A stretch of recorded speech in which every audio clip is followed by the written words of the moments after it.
So பணக்காரர் ஆவதற்கான அறிகுறிகள் நமக்கு என்னவா வந்து பாத்தீங்கன்னா அவங்களோட காலம் கண் போன்றது, நேரம் பொன் போன்றது, ஒரு தங்கத்துக்கு ஒப்பான ஒரு நேரம். ரெண்டாவது பணக்காரராக மாறுவதற்கு ரெண்டாவது ஆன்மீக ரீதியில நம்ம ரிச்சா வரணும்னா சிஸ்டிவை நவநீதி தைலம், அதுக்கப்புறம் வந்து பாத்தீங்கன்னா அந்த நவநீதி காம்பவுன்னு சொல்லுவாங்க. நவநீதி தைலத்தோட அந்த நெல்லி மரத்துல குசா வச்சுட்டு அவங்க வந்து பணப்புழக்கங்களை ஏற்படுத்தி பண்ணாங்கன்னா நல்ல மாற்றங்கள் வரும். இப்ப நீங்க பாத்துட்டு இருக்கிறது அம்பாளினுடைய திருமுகம். வரலட்சுமி நோன்பு வரப்போகுது இல்லையா? வரலட்சுமி நோன்புக்கு கலசம் வைக்கும் முறை அப்படிங்கிறது எல்லாருடைய இல்லங்கள்லயும் வருஷத்துக்கு ஒரு முறை கண்டிப்பா செய்வோம். சோ அந்த கலசம் நிறுத்துறதுக்கு அம்பாளினுடைய திருமுகங்கள் தேவைப்படும். சோ அந்த திருமுகம் தான் நம்ம சிருஷ்டி ஒளியில இப்ப நியூ ஸ்டாக் வந்திருக்கு. இது வந்து கோல்டு கோட்டிங்ல இருக்கு, இந்த திருமுகம் சில்வர் கோட்டிங்ல இருக்கு. நல்ல திருத்தமா அழகா இருக்கக்கூடிய இந்த திருமுகத்தின் விலை 1100 ரூபாய். இதுவும் 1100 ரூபாய் தான். ஸோ உங்களுக்கு எந்த திருமுகம் வேணுமோ பின்பக்கம் பார்த்தீங்கன்னா ரொம்ப அழகா ஹோல்ஸ் கொடுத்துருக்காங்க. நீங்க அந்த தேங்காயில கட்டுறதுக்கு ரொம்ப அமைப்பா இருக்கும். ஸோ இந்த திருமுகம் யாருக்கு வேணுமோ வீடியோல தெரியிற நம்பருக்கு கால் பண்ணி உடனே புக் பண்ணிக்கோங்க. நாக பஞ்சமி கருட பஞ்சமிக்கு நம்ம சிருஷ்டி ஒளியில நாகர் வழிபாடு செய்வதற்கான அழகான இந்த நாகம் வந்து இருக்கு. இது வந்து நம்ம ரெகுலராகவே கொடுத்துட்டு இருக்கோம். நாகதோஷம் சர்பதோஷம் யாருக்கெல்லாம் இருக்கோ அவங்க இதை வாங்கி பயன்படுத்திக்கலாம் அப்படின்னு சொல்லிட்டு, உங்களுக்கும் நாகதோஷம் சர்பத்தினால் ஏற்பட்ட கோளாறு ஏதாவது இருக்கு அப்படின்னா 500 ரூபாய் மதிப்புள்ள இந்த நாகரை வாங்கி உங்க வீட்டுல பூஜை பண்ணி கரெக்டா இந்த நாக பஞ்சமி அன்னைக்கு கருட பஞ்சமி அன்னைக்கு பூஜை பண்ணி கருடரையும் வழிபட்டீங்கன்னா அந்த சர்ப தோஷங்கள் வந்து விலகும். இதரையும் வேணுங்கிறவங்க வீடியோல தெரியுற நம்பருக்கு கால் பண்ணி ஆர்டர் பண்ணி பயன்படுத்திக்கோங்க. இப்ப வந்து இன்னைக்கான பதிவுக்குள்ள போயிடலாம். சிருஷ்டி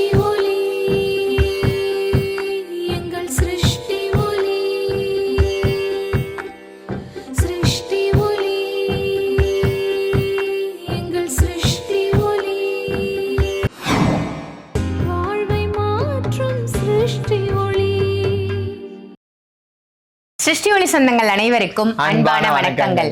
இன்னைக்கு நம்ம சிருஷ்டி ஒளியில என்ன பதிவு பார்க்க போறோம் அப்படின்னு பாத்தீங்கன்னா, நிறைய பேர் சொல்லுவீங்க, நான் கடுமையா உழைக்கிறேன், உழைச்ச பணம் கையில நிக்க மாட்டேங்குது, என்னால ஒரு நல்ல பெரிய பணக்காரன் ஆக முடியல அப்படின்ற அந்த புலம்பல் வந்து நிறைய பேருக்கு இருக்கும். சோ பணக்காரர் ஆவதற்கான அறிகுறிகள் நமக்கு என்னவா இருக்கும்? நம்ம எத்தனை நாள் தான் கஷ்டப்படுவோம், நமக்குன்னு ஒரு விடிவு காலம் வராதா அப்படின்னு கேட்கக்கூடிய நபர்கள் நம்மள நிறைய பேர் இருப்போம். ஸோ அந்த விடிவு காலம் எப்போ பிறக்க போகுது, அந்த விடிவு காலத்திற்கான அறிகுறி என்ன அப்படின்றத தான் இன்னைக்கு சாய் பாலாஜி அவர்கள் கிட்ட கேட்டு தெரிஞ்சுக்க வந்திருக்கோம். வணக்கம் ஜெய். வணக்கம் சாரம். ஜெய் புவனேஸ்வரி. ஜெய் புவனேஸ்வரி, நல்லா இருக்கீங்களா? ரொம்ப நல்லா இருக்கேன். ரொம்ப சிறப்பு. நீங்க சொல்லுங்க ஜி, மக்களுக்காக. நிறைய பேர் சொல்லி நீங்களே கூட கேள்விப்பட்டிருப்பீங்க, நான் இப்படியே இருக்கேன்ப்பா, என்னால முன்னேறவே முடியாதா, எனக்கு எப்பதான் இந்த விடிவு காலம் பிறக்கும் அப்படிம்பாங்க. அதுக்கு என்ன மாதிரி அறிகுறிகள் இருக்கும்? ஒருத்தர் நான் பணக்காரன் ஆகுவேன் அப்படின்னா அதுக்கு அறிகுறிகள் என்னவா இருக்கும்? ஸோ எப்போ கேள்வி கேட்டாலும் எப்படி கேள்வி கேட்டாலும் குரு வணக்கம் இல்லாம அந்த கேள்விக்கு பதில் கிடையாது. ஸோ என்னை ஈண்டெடுத்த தாயாகவும் உலக மக்களால தெய்வ வாக்கு சித்தர் காளி மாதாஜின்னு சொல்லுவாங்க, அவங்க பொற்பாதங்களை வணங்கி சண்டியின் சக்கரவர்த்தி புதுக்கோட்டை புவனேஸ்வரி பீடத்தோட பீடாதிபதி குரு ஸ்ரீ பிரணவானந்த அவதூத சுவாமிகள் பொற்பாதங்களை வணங்கி, தத்தகரியானந்தா பொட்டு சுவாமிகள் சொல்லுவாங்க, அவங்களோட பொற்பாதங்களை வணங்கி, இதர குருமார்களோட ஆசீர்வாதத்தோடும் என்னுள் இருந்து என் நாவலை பேசக்கூடிய அந்த காளி தேவி அனுகிரகத்தினால மணி மந்திர ஔஷதம் சொல்லக்கூடிய 3 விஷயங்களை வச்சு சிருஷ்டி ஒளின்ற ஆன்மீக ஸ்தாபனத்தை மறைமலை நகர் மெயின் ரோட்ல நம்ம வந்து ஸ்தாபிச்சிருக்கோம். ஸோ சித்தர் வழியில, சித்தர் முறைப்படி, சித்தர் மார்க்கத்துல, குரு வழிகாட்டுதல்ல குருமார்கள் பூஜித்து குருமார்களோட மந்திர உபதேசத்தினால கிளென்ஸ் பண்ணப்பட்ட இங்க இருக்கக்கூடிய ஒரே ஒரு பொருள் இல்ல, உங்க வாழ்க்கைக்கு தேவைப்படக்கூடிய பொருட்களை நீங்க பர்ச்சேஸ் பண்ணும் பொழுது, இங்க வரும்பொழுது உங்க வாழ்க்கையில பல மாற்றத்தையும் பல ஏற்றத்தையும் நீங்க பெற முடியும்.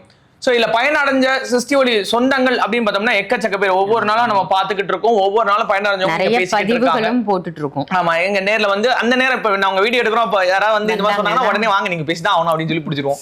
ஸோ இந்த மாதிரி நிறைய பேர் நம்ம வாழ்க்கையில இங்க வந்து பயனடைஞ்சிருக்காங்க. ஸோ நம்மளோட பொருட்கள் அப்படின்னும் பொழுது கடையை நடத்துறது புவனேஸ்வரி, ஆட்கொள்றதும் புவனேஸ்வரி, வேலை பார்க்கக்கூடிய ஆட்கள் நாங்க. ஸோ அவ ஏக்கரா நம்ம இந்த செயல்பாடுகளை நம்ம பண்றோம். ஸோ அவனன்றி ஓர் அணுவும் அசையாது அப்படின்னு சொல்ற மாதிரி வழிகாட்டுதல் அப்படின்றது ரொம்ப முக்கியம். ஏன்னா குரு வழிகாட்டுதலோட திருவருளை பெறக்கூடிய ஒரு ஆன்மீக ஸ்தாபனம். அதே போலதான் அக்கா கேட்ட கேள்வியும், ஒரு பணக்காரனாக மாறுவதற்கு இல்ல பணக்காரியா நம்ம வாழ்வதற்கு வழிகள் அப்படின்னு பார்த்தோம்னா நம்மளோட அந்த சில அறிகுறிகளை வச்சு பண்ணலாம். யார் ஒருத்தர் நிறைய டைம் வேஸ்ட் பண்றாங்களோ அவங்க நிச்சயமா பணக்காரங்களா ஆகிறது கஷ்டம். இது உண்மை. எதனாலனா டைம் வேஸ்ட்னும் பொழுது இப்போ அந்த காலத்துல வந்து பாத்தீங்கன்னா அவங்களோட காலம் கண் போன்றது, நேரம் பொன் போன்றது, ஒரு தங்கத்துக்கு ஒப்பான ஒரு நேரத்தை சொன்னாங்க.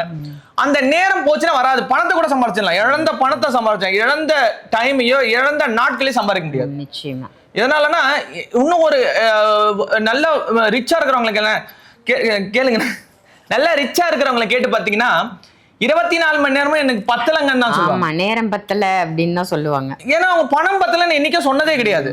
நான் உழைக்க தயார், எனக்கு நேரம் பத்தல, எனக்கு டைம் இல்லைன்னு ஓடுறவங்க ஓடிக்கிட்டே தான் இருப்பாங்க. அப்போ இதுதான் முதல் ஸ்டெப். அந்த முதல் ஸ்டெப்பே வந்து டைம் கன்செப்ஷன். அதாவது நமக்கு கொடுத்துருக்க டைம்ல நம்ம என்னென்ன பண்றோம் அப்படின்றத நம்ம இது பண்ணணும். ரெண்டாவது, பணக்காரராக மாறுவதற்கு ரெண்டாவது விஷயம் வந்து பிளானிங். எந்த ஒரு விஷயமும் பிளான் அண்ட் எக்ஸிக்யூட் அப்படின்னு சொல்லுவாங்க. இப்போ நம்ம ஒரு விஷயத்த பிளான் பண்றோம். இப்போ ஒரு கடை வைக்க போறோம்னா அந்த கடைக்கு எவ்வளவு அளவு, அந்த கடையில என்னென்ன ரேக் வைக்க போறோம், அந்த கடையில என்னென்ன பொருட்களை நம்ம ஃபில் பண்ண போறோம், அந்த கடையில நம்ம எந்த மாதிரி சேல் பண்ண போறோம், எப்படி வந்து அட்வர்டைஸ்மெண்ட் பண்ண போறோம். அப்படி பண்ணாதான் அந்த கடை மூலியமா வருவாயே நம்ம அதிகரிக்கும் பொழுது அது பல பிரான்ச்சஸா, பல விஷயங்களா, பல பிரான்ச்சைஸா மாறி அதன் மூலியமா இன்கம் சோர்ஸ் வரும். ஸோ இதுல இருந்து என்னன்னா அடுத்த கட்டம் அப்படின்னு பார்க்கும்பொழுது பன்முக வருமானம். ஒரு வருமானத்தை நம்பி இருக்கக்கூடாது. இப்ப எடுத்துக்காட்டுக்கு நான் காலையில எழுந்துச்சுக்கிறேங்க, நான் வந்து வேலைக்கு போயிடுவாங்க, 8 மணிக்கு நான் வேலைக்கு போறேங்க, நைட்டு 8 மணிக்கு நான் வீட்டுக்கு வருவாங்கன்னா அப்படியே தான் இருக்கணும். வாழ்க்கையில முன்னுக்கு வர முடியாது, அடுத்த ஸ்டெப் போக முடியாது. வாரத்துல ஒரு நாள் எனக்கு லீவ் கொடுக்குறாங்க, வேலைக்கு போறாங்க, வாரத்துல ஒரு நாளோ இல்ல 2 நாளோ எனக்கு லீவ் கொடுக்கு. அந்த வாரத்துல ஒரு நாளோ 2 நாளோ நம்ம சும்மா இருக்கக்கூடாது. அந்த ஒரு நாள் 2 நாளையும் நம்ம வேற ஏதாவது ஒண்ணுல யூட்டிலைஸ் பண்ணி அதன் மூலியமா இன்கம் வர முடியுமா, இன்கம் வர வைக்க முடியுமா, அப்படி பாக்குறோம்னு சொன்னோம்னாலே நம்ம பணக்காரங்களோட அந்த இதுல போயிட்டு இருக்கோம். அடுத்தது, தேவையில்லாத விஷயத்துல டைம் வேஸ்ட் பண்ணக்கூடாது. அதாவது இதன் மூலியமா இப்போ ஒருத்தவங்க கிட்ட நம்ம ஒரு விஷயம் கத்துக்கணும்னு நினைக்கிறோம், அந்த விஷயம் நமக்கு நல்லதா வரும் அப்படின்னம்னா அதுக்கு ஒரு வாரம் கூட நம்ம செலவிடலாம். அதுவே ஒரு வாரம் போயிட்டு அதுல ₹1 கூட நமக்கு வராது அப்படின்னு சொல்லி வேஸ்ட் பண்ண மாட்டாங்க. அதாவது பாத்தீங்கன்னா பஞ்சுவாலிட்டின்னு பேர். அது பேரு 5 மணிக்கு வரணும் அப்படின்னம்னா 4:55 போய் நின்றுடணும். கரெக்டா 5 மணிக்கு தான் உள்ள நுழையணும். முன்னாடியும் போக கூட பின்னாடி அந்த 5 மணி நேரம் டான அந்த கதவு திறந்து உள்ள போகணும். ஸோ இந்த பஞ்சுவாலிட்டின்றதை நம்ம வாழ்க்கையில நம்ம மெயின்டைன் பண்ணணும். இப்போ எடுத்துக்காட்டுக்கு ஒரு இடத்துக்கு நம்ம 3 மணிக்கு போகணும், ஆனா அந்த போகக்கூடிய இடம் வந்து டிராபிக் நிறைஞ்சது அப்படின்னம்னா நம்ம என்ன பண்ணணும்னா ஒரு மணிக்கெல்லாம் கிளம்பிடணும். 2 மணிக்கு போய் ரீச் ஆனா கூட 3 மணின்றது நம்ம அங்க ரீச் ஆயிட்டோம், அதுக்கப்புறம் எப்படி வேணாலும் நம்ம கிளம்பி போய்க்கலாம். ஸோ இந்த மாதிரி விஷயங்கள் நம்ம அந்த சயின்ஸ் எல்லாம் நமக்குள்ள இருந்துச்சுன்னா நம்ம பணக்காரர்கள் ஆகக்கூடிய வழிகளை நோக்கி நம்ம போய்கிட்டு இருக்கோம் அப்படின்றது அர்த்தம். இப்ப நம்ம டிராவலரை பார்த்து வந்து கரெக்டான பார்த்து இதுதான் போய்கிட்டு இருக்கோம் அப்படின்றது அர்த்தம். இப்படிதான் போய்கிட்டு இருக்கோன்றது அர்த்தம். ஏதாவது ஒரு ரோட்ல போறோம், இது ஃபாஸ்டஸ்ட் ரூட், இது ஸ்லோவஸ்ட் ரூட், இதுல டிராபிக் இருக்குன்னு எப்படி ஒரு கூகுள் மேப்ல பாக்குறோமோ, நம்ம உழைக்கிறோம் ஆனா சம்பாதிக்க முடியல, நம்மளால வந்து சேர்த்து வைக்க முடியல, நம்மளும் ஒரு ரிச்சா இருக்கிறோம் அப்படின்றத பண்ணணும்னா இந்த வழிகள்ல தான் நம்ம போய்கிட்டு இருக்கோமா, இப்படிதான் நம்ம பண்ணிட்டு இருக்கோமா அப்படின்றத ஃபர்ஸ்ட் பார்க்கணும். அதுக்கு அடுத்தது ஆன்மீக ரீதியில நம்ம ரிச்சா வரணும்னா சிருஷ்டி ஒளி தான். சிருஷ்டி ஒளியில வந்து சொரக்குடுவை, நவநீதி தைலம், அதுக்கப்புறம் வந்து பாத்தீங்கன்னா அந்த நவநீதி காம்போன்னு சொல்லுவோம். அது நவநீதி தைலத்தோட அந்த நெல்லி மரத்துல குசா எந்திரம், அதுக்கப்புறம் வந்து பாத்தீங்கன்னா இந்த ஐஸ்வர்ய பெட்டி, இதெல்லாம் வச்சுட்டு ஸ்டோன்ஸ்ல வந்து ஸ்டோன்ல வந்து சிட்ரின், இதெல்லாமே வச்சுட்டு அவங்க வந்து பணப்புழக்கங்களை ஏற்படுத்தி பண்ணாங்கன்னா நல்ல மாற்றங்கள் வரும். Super super. ரொம்ப ரொம்ப ஒரு சிறப்பான தகவலா கொடுத்திருக்கீங்க. கடுமையா நான் உழைக்கிறேன், என்னால ஏன் பணக்காரன் ஆக முடியல அப்படின்னு தவிக்கக்கூடிய மக்களுக்கு பணக்காரன் சொல்லக்கூடாது, ஏன்னா இதுல லேடிஸ் இருக்கனால பணக்காரர்கள் ஆக முடியல அப்படின்னு தவிக்கக்கூடிய எல்லாருக்கும் இந்த மாதிரி விஷயங்களை நீங்க உங்க லைஃப்ல இம்ப்ளிமெண்ட் பண்ணுங்க, இதெல்லாம் ஃபாலோ பண்ணுங்க அப்படின்னு சொல்லிட்டு அழகா சூப்பர் டிப்ஸா கொடுத்திருக்கீங்க. அற்புதமான தகவலுக்கு நன்றி. நன்றி. இந்த பதிவு உங்க எல்லாருக்கும் பயனுள்ள பதிவா அமைஞ்சிருக்கும் அப்படின்னு நினைக்கிறேன். இந்த பதிவு உங்களுக்கு பிடிச்சிருந்ததுன்னா மறக்காம சிருஷ்டி ஒளி இந்த சேனலை மற்றவங்களுக்கும் ஷேர் பண்ணுங்க, சிருஷ்டி ஒளியை சப்ஸ்கிரைப் பண்ணுங்க. இதே மாதிரி வேற ஒரு நல்ல நிகழ்ச்சியில சாய் பாலாஜி அவர்களோட உங்களை நான் சந்திக்கிறேன். நன்றி, வணக்கம்.